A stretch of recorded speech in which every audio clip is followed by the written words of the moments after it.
Hello everyone, it is Erin Floto here, and we are in another day of Vlogmas. And today we are going to talk about using your annual and monthly spreads. Sometimes this can be a bit tricky for people that are tracking too much, or they don't really go back and check in with their monthly spreads or their annual spreads. They really just use their bullet journal on a day-to-day basis. I have had tons of issues with this. So I feel like I'm speaking from experience when I have 10 tips for you on how to use your annual and monthly spreads. The first one is kind of obvious. Include spreads and trackers that would be helpful to you. If they're not helpful, you're not going to fill it out.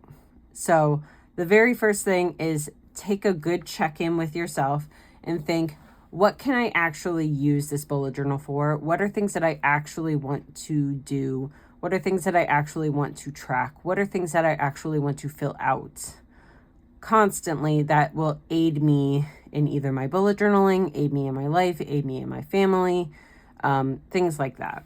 So include spreads and trackers that would be helpful for you. For example, I will never use a movies tracker.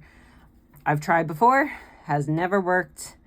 It's just not something that interests me, and I am a very, very much scroll down Netflix or Prime or whatever until I find a movie that I want to watch. We don't really go out to the movies, so having a movies tracker is not going to be helpful for me. Number 2 is have a minimum number of days for a check-in. For example, maybe you want to check in at least on a weekly basis to your monthly spreads. Maybe you want to have at least check in once a month on your annual spreads. So having that minimum number of days is a signal to you that during that type of end of week or end of month routine, you need to go back to those spreads.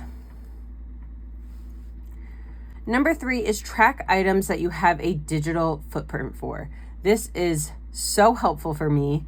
For example, I log all of my exercises on my Apple Watch. So for me to fill out an exercise log, I literally don't have to do it every single day because there is a digital log of all of my exercises that I can go back if I miss 2, 3, 4, 5, an entire month's worth of days that I can fill in the tracker afterwards.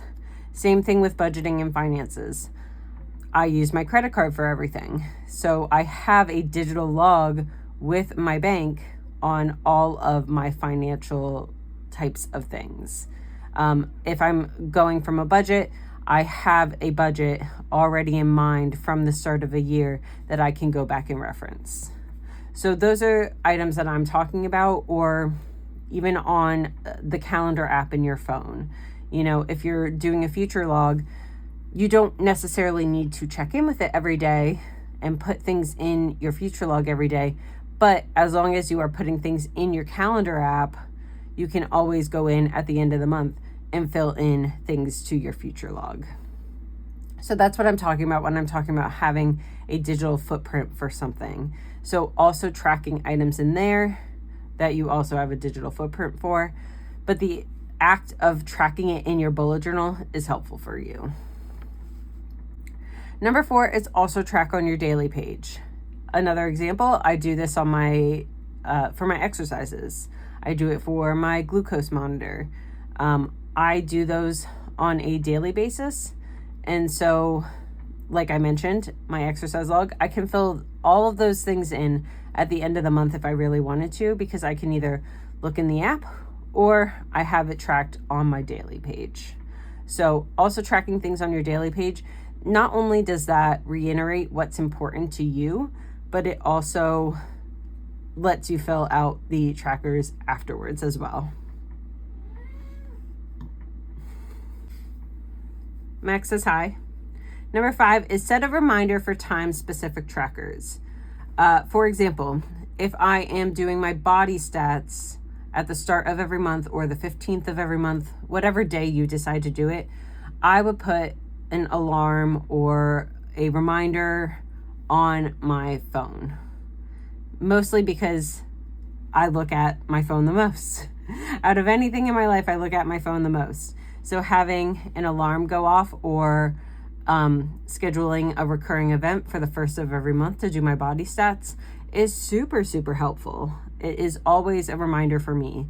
And I have the little widget on my phone that has the calendar app, so I always see it. I don't have to check into the calendar app. I have the reminder on my phone on my homepage. So setting a reminder for time-specific trackers is really helpful. Again, if you're doing financial planning and you want to do it at the end of every month, set an alarm for the 31st or the 30th or the first of the next month. That way you have a full, complete month to look at, and set an alarm for that and say, hey, I want to do this every whatever. Or on the first Saturday of every month, I am looking at my finances from the previous month. Whatever works for you, set that reminder. If it works better, you can put that reminder on your calendar in your bullet journal. For me, the digital version is always going to be easier just because, like I said, I am constantly looking at my phone. So that is where a reminder would be helpful for me.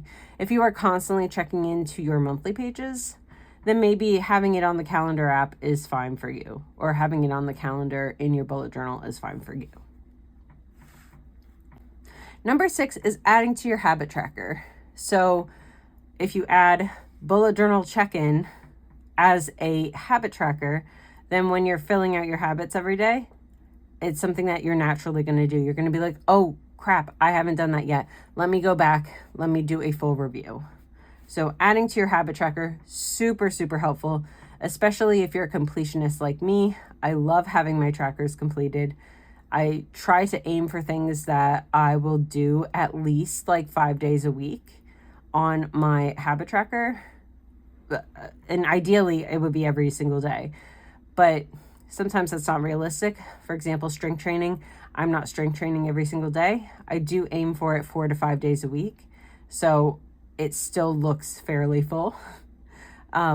So that is another thing that you could do, is add it to your daily habit tracker. Number 7, remove trackers or spreads that aren't serving you. Now, I'm not saying cut it out of your bullet journal. You could glue down pages. You could change it in some way. Or you could remove it on the next iteration of your bullet journal. For example, if you do a 6-month planner, then don't do it for the next mid-year. For example, I have a page for my financial money in, money out. If I didn't feel like that was serving me anymore, then I would not include it when I'm setting up my bullet journal for July. If you have a monthly spread, if you're trying to fill out an exercise log every single month and it's just not working this month, then try not including that for the next month, if that makes sense. So either taping pages together or just removing it from the next iteration of when you are doing it. If they're not serving you, then scale things back, find out what is serving you and focus on those things. And then you can try to add it back in again later. Maybe it's just a busy time of the year, and so you're just not filling out your trackers and spreads that very well during that time of the year, but maybe doing it later in the year when it's not as chaotic, you could probably do that. So removing them if they're not serving you during that period. Number 8 is adapting the spread if it's not useful. This is kind of going along with what I just mentioned with removing the spread entirely, or you can adapt it.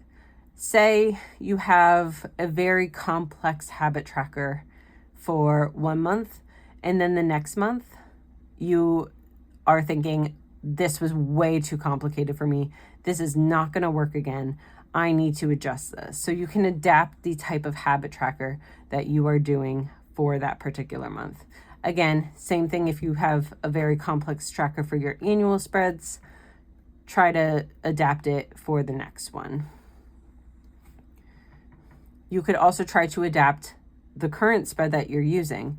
Say you did a key that doesn't quite resonate with you and how you're filling it out, but you figured out that you love doing coloring spreads. For example, each day you're coloring in an item for your mood or something to that effect.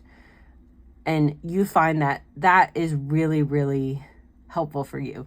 Try to adapt the spread that you are currently using to those types of spreads that are that resonate with you. So adapting the spread. Number 9 is put a coloring page on top. Honestly, this kind of goes along with removing it entirely, but say you don't want to have an incomplete spread on your page, just put a coloring page on top. Make it go with your theme, whatever, print it out, paste it in, and just forget that that spread existed, to be honest with you. Sometimes not seeing it and seeing something pretty instead will make you feel better. And honestly, there are a lot of benefits to coloring pages, particularly for adults with stress and things like that. So you are getting rid of something that is causing you stress and replacing it with something that is meant to reduce stress. So not seeing that on a day-to-day basis, just put a coloring page on top. It's so much nicer. And then the last one is include check-ins during an AM or PM routine. So if you are setting your morning routines, PM routines, what have you, and some of those things have to do with bullet journaling, add that to your checklist for an AM routine or a PM routine. So in the AM, when I am setting up my bullet journal page for the day, one of the things I'm going to do is go back to my annual spreads, go back to my monthly spreads, and say, hey, what can I fill out from yesterday? Start filling those things out before you fill in the things for your next day. So including it during those routines, it will become a habit for you. And again, you can also add it to your habit tracker. You can have reminders for it, things like that. But adding it to a routine is going to make it so that it is second nature to use your annual and monthly spreads. This is the one that worked the best for me. And also tracking items that have a digital footprint and tracking on the daily pages. Those are the 3 that worked for me the best. And of course, including spreads that are helpful. Things that I actually want to do in this life, and having spreads related to those have been the absolute most helpful for me. So I hope that this video was helpful for you when it comes to checking in with your annual monthly spreads. The one thing that I will always say is track less, not more. If you are new to bullet journaling, track less. I promise you, hone in on the couple of things that are very, very, very, very important to you, things that you think that your bullet journal can help you improve your life. Focus on those couple of things and only track those things. If you get to a point during the next month that you think that you have more time, maybe add something from there. But always track what is the most essential for you, the thing that you want to improve the most, and then work your way up from there. And again, it's nothing bad to remove things. So if you find the next month you are tracking way too much, remove something and then go back to those essentials. That is one of the things that I will always say to anyone that is ever bullet journaling: track less, not more. Track what is super essential for you, that you want to improve your life, and then work your way up from there. So I hope this video was helpful. I hope this gave you some ideas on how to do check-ins with your annual spreads, check-ins with your monthly spreads, adapting your monthly spreads, and this helps you in terms of using your bullet journal this year. So thank you so much, and I will see you next time. Bye, everyone.